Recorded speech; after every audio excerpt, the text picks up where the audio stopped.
It's become part of the city's culture, identity, history. But this sport goes beyond the fortress. The Scarlet and Gray. The UNLV men's hockey team has dominated. Our boys in silver. It's a great opportunity. It's a great challenge. It's the right time. It feels right. The Monsters in the north. The Golden Knights are beefing up their minor leagues with the Night Monsters. Night Monsters all the way. We are super excited. And the next generation. Covering the stars of tomorrow. They live at the rink. They love the game. Vegas wanted hockey. Vegas got hockey. Covering every local team on the ice. This is Hockey in the Desert Weekly. Welcome inside another edition of Hockey in the Desert Weekly. I'm your host, Vince Sapienza. Let's fire home a snapshot of what is in store over the next 30 minutes. We're going to look back at the week that was. For the Knights, we're hitting the greens for the annual VGK Alumni Golf Tournament. Plus, we're spotlighting the recent run of success from rookie goaltender Carl Lindbom over in Henderson, and the national champion, head coach of the Skating Rebels, Anthony Vinieri Greener, joins me in studio to tell me what comes next for the Scarlet and Gray. But first, at the start of the week, the Golden Knights were tied for the most wins on home ice this season with 27. However, their 15 wins at that point away were the second fewest of any team currently occupying a playoff spot. Safe to say that is not the case anymore as they complete their first three-game road sweep of the season. If you missed it, let's go inside the XL Energy Center. Vegas' favorite flower, Marc-Andre Fleury, getting the start for the Wild. For the Knights, no Pietrangelo, no Hurdle, but Shea Theodore made his return after a 6-week absence, skating in his 500th game for the VGK. And it didn't take long for Shea to find the score sheet. Take a look at this. Early first, throws one on net. The puck bounces right to Jack Eichel. He had himself a week. Makes no mistake, goals in back-to-back games. Roadies take a 1-0 lead after one. We jump to the second, where we've got a milestone marker for Brett Howden. Plays the puck off the boards, calls bank, doubles the Vegas lead, and that gives him 20 goals in the season for the first time in his career. Final frame we go, not even 2 minutes in. The Wild cut the deficit to one. A Vegas turnover allows Marcus Johansson to slap this one from the slot. Minnesota on the board, but with under 5 to play, the #1 road power play gets to work for the first time, and it takes just 13 seconds. Eichel, his second of the night, 25th of the season. Tanner Pearson would score his 12th of the season, filling up the empty net, the 150th goal of his career. And then just for some good measure, Eichel would pick up the hat trick, the 5th on his resume, and 90th point of the season. Vegas win their 4th straight 5-1. Eichel the headline, but all he wanted to talk about was the big night for number 21. I think guys push each other every day, and guys want to get better in our room. Nobody's ever complacent, and I think it's a great identity of a team. Guys are constantly looking at ways to improve their game and help the team win, and it's awesome to see how he hit 20 goals. He's does everything for us, right? He's an awesome teammate, and it's great to see him get rewarded. Now, as we mentioned, Shea Theodore returning to the Golden Knights lineup after missing 14 games due to an injury sustained in the first game of the Four Nations face-off. In his first game in more than a month, Theodore played just over 20 minutes and picked up an assist on Vegas' opening goal, the 49th point of his season. Felt like a first game back. I think there's things that you can't really replicate, in practice or by yourself, that you kind of find out what it's like when you're back in a game. But I felt good for the most part, and good to get the first one out of the way. All right, after a couple days off, go to the ice. The United Center, Bruce Cassidy, all smiles to start, though he would not be happy with this play here in the first. Ryan Donato gets behind the Vegas Blue Liners and buries his own rebound. 1-0 Chicago after one. So we jump to the second, where the Knights found their footing. It's the captain eating up the feed from Ivan Barbashev. Slips this one through the pads. Mark Stone's 19th of the season ties the game at 1. Then, less than a minute later, very next shift, William Karlsson delivers a dime to Victor Olofsson for his 12th of the campaign. His first goal in his last 21 games, bats this one out of the air to give the Roadies a 2-1 lead. However, the Hawks would strike twice in a 15-second span, both coming off the stick of Donato. That's his first career hat trick, and Chicago take a 3-2 lead into the third. Final frame, Olofsson doubles his deposits with a wicked wrister from the high slot. Coming into this one, he hadn't scored in more than 2 months, but he has 2 in 2+ periods of play. Ties the game at 3, and then with under 4 minutes to go, the NHL's top power play back to work, pretty passing, and it results in a Pavel Dorofeyev lamplighter. Number 31 on the year regains the Vegas lead. And then on the other end, Aiden Hill makes a massive save to keep this one-goal game. Brett Howden would fill the empty net. The Knights win their 5th straight, 5-3. An important win, but maybe even more of an important performance for number 95. No, it was definitely nice to get a couple here. So it definitely helps the confidence and gives me a good boost going forward. It feels a little bit easier, honestly. I feel like I got a little bit more pop in my stride and attacking the game a little bit more. So it was nice. I thought our whole line was pretty good today. We talked beforehand that we had to make it more simple on ourselves and just work hard, down deep, and I think we got goals off that. So. Go to Smashville where things got interesting before the puck even dropped. Ilya Samsonov set to start, though he would be a late scratch after something, quote, tightened up. So for the first time in his VGK career, Aiden Hill gets the green light on consecutive days, and we were scoreless after one, so we jump to the second. Carlson thinks he's in all alone. The whistle blows. He doesn't hear it. Tickles the twine, but that does not tickle the funny bone of the Predators or the Zebras. He would head to the sin bin where, off the ensuing faceoff, Ryan O'Reilly redirects this one from the slot to give Nashville a 1-0 lead. Now, about 3 minutes later, the guys in Golden would respond. Jack Eichel parks it near the paint and punches the rebound home for his 27th of the season, ties the game at 1. But we weren't done with the controversy as O'Reilly thinks he has his second of the game right here. But Bruce Cassidy says, wait a minute, I want another look. Challenges for goalie interference. The refs would agree. It remains 1-1 after 2. And then in the third, that top power play in the NHL, well, they continue to work. This time it's the second unit. Riley Smith in his second stint with the VGK gets his first of the season with Vegas. Olofsson's shot pops in the air, carnage in the crease, and the original misfit makes it 2-1. Now Howden, once again, filling that empty net on his 27th birthday, gets his 22nd goal, and the Knights win their 6th straight, 3-1. We can find a lot of different ways to win. I don't think I've ever seen so many hat tricks in a couple of weeks, so that's pretty impressive. But we found different ways to win every night. Different people are stepping up, so I think that's what you need, trying to go into the playoffs and try to make a big push. Is a lot of parity in your lineup, and I think we do a good job doing that so far.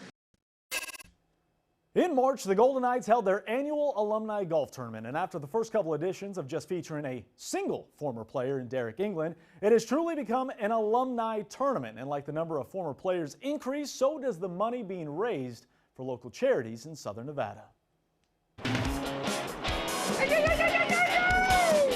Probably a little more fun. Your body feels good afterwards, well, most of the time, but it's just great to see them. It's great that they put the time and effort into coming back and golfing in this and helping raise money for the community. So it's great seeing them. Hopefully we can do more of this stuff. Derek England is one of the biggest fan favorites in franchise history. He also serves as the president of the Golden Knights Alumni Association. Joining him on the greens this year, we saw the return of former Knights Nick Holden and Paul Stastny. And for the first time, the original misfit, James Neal, came to support the cause. It's always great coming back to Vegas, having dinner last night, just talking about, that first year and what it meant to everybody and meant to the city, and just kind of reminiscing about all the good times here. So it was a special spot for us. I think it's awesome.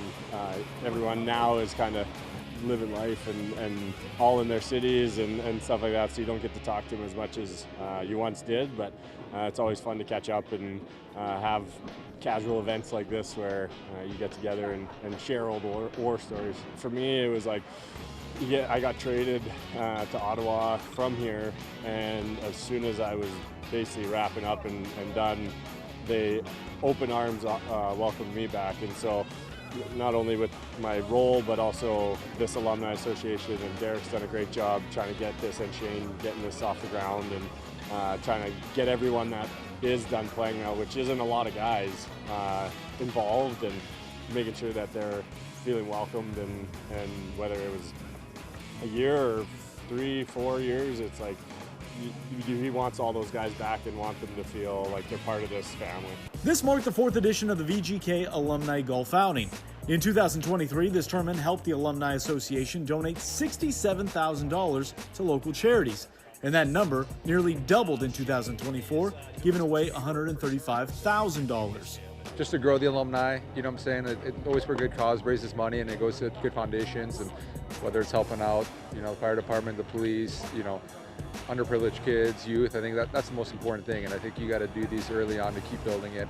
And I think the more of us come back, you know, every year it'll keep growing, and I think Derek's done a good job of just keeping everyone involved, running it smoothly, and just making sure everyone enjoys it. Starting things here from the first year, and you know, Derek's taking the reins on it, and you know, bringing all the guys back, and you know, there's a lot of guys that are still playing, but as the boys retire a little bit, this will be a big event for years to come. The alumni is just another branch of the organization where we get to do some pretty cool things. Golf tournament, raise money for the community, and they're all in with whatever we need. You know, it's not like you're starting your own foundation and have to go hire people to be part of it.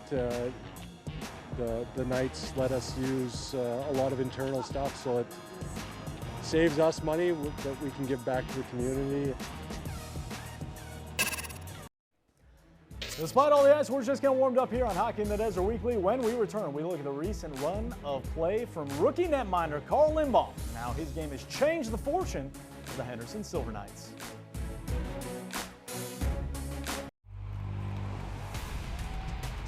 You're watching Hockey in the Desert Weekly.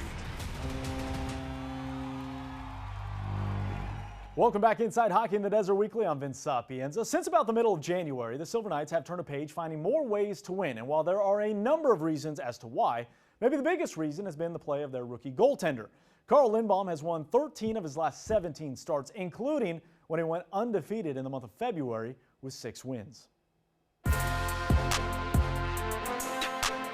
I try to not look at stats. I try to go off a feeling when I'm playing. And I feel like I'm getting better, and I feel like I'm getting more confident in my game and my abilities. At 21, Lindbom is one of the younger guys on the roster, though his game is described by coaches and teammates as mature. Just a couple seasons ago, he was named Goaltender of the Year in Sweden's 2nd Division. The very next year, he won 17 of 26 starts in the Swedish Hockey League. Pro's not new to him. He's played with older guys. He's managed his time away from the rink. He's managed the travel, all those things that come with being a pro. Obviously, there's an adjustment when you come over to the American Hockey League, but I think he was around enough people who have done it. A little surprising, I guess, for any goalie to do so well in their rookie year, but Lindy's so mature for his age. He seems like he's older than he is. He catches on to things quick, and you know, he just his hard work sort of carries him through. Now, while he seems to have found his footing, it was anything but a smooth start. Just a couple weeks into the season, the Knights netminder picked up an injury that kept him out for nearly 6 weeks. And even when he returned, he had just 1 win in his first 6 starts. It wasn't until a late December game in Alberta that things started to feel different. 2-on-1. Clark Bishop. Bishop to the middle, shoots. Great save. Calgary with 2 through the neutral zone. Bishop. Honzek. Oh, and denied by Carl Lindbom. Another great save for the rookie netminder. After the first really good game I had against Calgary, we played away and we won 2-0 or something like that. I feel like me and Freddie talked about that game and kind of what was feeling good, what I was thinking about and stuff like that. So after that game, I think something clicked, and I felt like, okay, this is what I need to do to feel good. He's continued to put in the time with Freddie Brathwaite, the goalie coach, over video, in the gym, off the ice, and then when he gets his opportunity to start, he's prepared for it. He's a competitor all the time. He always works hard. He's you know, always trying to get better, always trying to learn more about the game. He's the ultimate competitor in my mind, and he's a fun goalie to watch and a fun goalie to play for. The former 2021 7th-round draft pick of the Golden Knights says he's happy with his success, though not satisfied. I think my play in traffic has always been pretty good, but coming over here, it's even more traffic, and it's even more pucks to the net and just big bodies to the net. So trying to find pucks is something that me and Freddie have been talking a lot about. It's such a difference coming to the rink when you're winning. Just the morale is so much higher, and it's a lot more fun. Lynn shot's blocked, bounces back out front, and a save by Lindbom. The Night Monsters finish out the 4-game series with a 5-2 loss as the buzzer sounds. A week of hockey against the Steelheads is split 2-2. And the Night Monsters will hope to clinch a playoff spot next week against the Grizzlies. So the Night Monsters just one win away from clinching a playoff spot in their inaugural season, as you heard, getting the split with Idaho. They sit in third in the conference, second in the division with 5 more games to go. And don't forget, if you can't get up to Tahoe, you can watch the Night Monsters on the Silver State Sports and Entertainment Network. Your next and final opportunity on the Silver State, Wednesday, April 9th against the Wichita Thunder. And still ahead here on Hockey in the Desert Weekly, it is time to turn our attention to the Scarlet and Gray. 2 weeks removed from winning their first national championship in program history, Skating Rebels head coach Anthony Vinieri Greener reflects on the journey and tells us what's next. Welcome back inside Hockey in the Desert Weekly. Go to Lee's Family Forum, where the celebration tour continued for the national champions Skating Rebels. The Silver Knights hosted UNLV. Captain Matias Del Monte dropping the ceremonial puck, while assistant captain Kyle Quinn proudly held and hoisted that Murdoch Cup in front of the HSK crowd. And then over the weekend, the Skating Rebels celebrated their national championship with the fans over at Mackenzie River. Inside CNA, the whole team showed up to take pictures, sign autographs, and sell some of that championship merch for the first time, as well as showcase the new pieces of hardware being added to the trophy case. Joining me once again is Anthony Vinieri Greener. Coach, again, I've said it 1,000 times, but I don't mind saying it again. Congratulations, national champions. We're about 2 weeks removed now from winning it all. What is the feeling now? Because obviously the guys on the ice got it done, but as we've talked about many times, this is a dream realized many years in the making.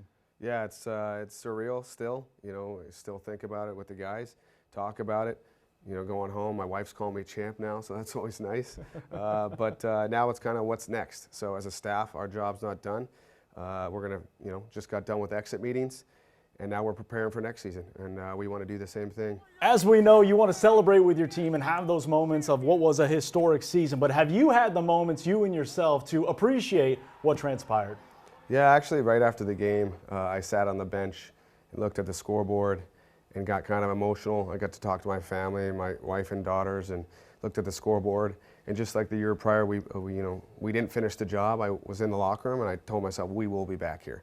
And so I told myself that a few times on the ice. Probably people in the stands were looking at me like I was crazy, just talking to myself. But our job as a staff to get us right back to where we are. So now we had some time, a couple weeks now. My kids are begging me to get this cup over to our house just so they can have cereal out of it. So that's next. I'll probably do that in the coming weeks. But yeah, it's been a wild 10 years, and it's cliche to say, but there's a lot of blood, sweat, and tears that have been into this, and it's been worth every second of it. And I couldn't be more thankful for all the people behind the staff. If it wasn't for like Nappy, the guys love him. Perfect name you gave him. The glue guy is perfect. He stresses out a bit, but he's always there for the boys, and they love him. And then Frankie works him overtime. 4 games and 5 nights at Nationals. Did a great job throughout the year, but then, again, somebody was on the table constantly in the national tournament, so he was busy. I'm sure the hourly bill got racked up there pretty good, but the guys love him as well, and we can't thank everybody enough.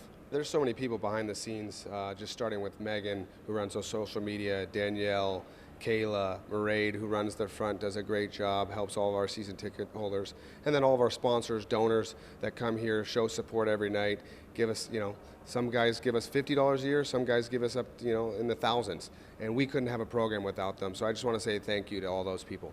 If it wasn't for people coming here and donating their time and money, we do not have a place to play. We don't have uniforms. We don't have anything. So without them, we are nothing. We hope for continued support. It's good to see the fans that we see every weekend get to hold the cup, take pictures with the players, get autographs, and that's what we want. We want to give back to those people that mean the most to us. Your 2025 national champions. I told the boys this is a special group, and this is going to live with us forever. You mentioned recruiting, and there's something that sticks with me about our conversation a year ago when you did come up short in that championship game. You said, my email box is flooded right now just for getting to the championship game. I can only imagine how much your phone continues to go off, literally and figuratively, moving forward now when it comes to the recruiting process. What has that been like, and what does that mean for the program? Yeah, we got off to a hot start at recruiting. You build a brand like this a lot of people want to be a part of this. We touched on the facility we get to play in, the social media. There's always people in the stands. And now winning a national championship, the inbox is full. So, you know, as the staff, we expect our next recruiting class to be even better than our freshman class last year, which was through the roof. So the potential for the recruiting class next year is through the roof.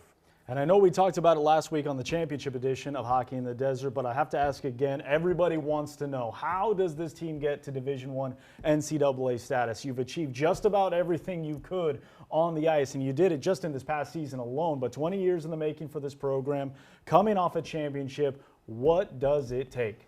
Yeah, it's going to come down to getting this feasibility study done, and you know, somebody that's willing to put their trust and faith in our vision as a program to make that jump. I know it's not a small amount of money, but I think step one, let's get the feasibility study done. Step two, let's find some donors that are really going to buy into our vision and grow hockey even bigger and better here in Vegas. He is a national champion. He is head coach Anthony Vinieri-Greener of the Skating Rebels. Thank you, brother. Once again, congratulations. We are not done here on Hockey in the Desert Weekly. When we return, it's time to clear the ice. Welcome back inside Hockey in the Desert Weekly. As we wrap up the show, it's time to once again clear the ice, and to do that, we go to Minnesota, where the Wild beat the Washington Capitals. Clock hit zeros, and while most of the Caps went to the locker room, Alexander Ovechkin calls his team back, tells them to get back on the ice to shake the hand of one Marc-Andre Fleury, because it was the final time they'd see him this season. Ovi and the Flower obviously have had their battles over the years, and where it was Fleury in Pittsburgh or Vegas in the Stanley Cup final. Absolute class from the Great Eight and his teammates. Love seeing that kind of stuff. Thanks so much for joining us here in Hockey in the Desert Weekly. I'm Vince Sapienza. We'll see you next week.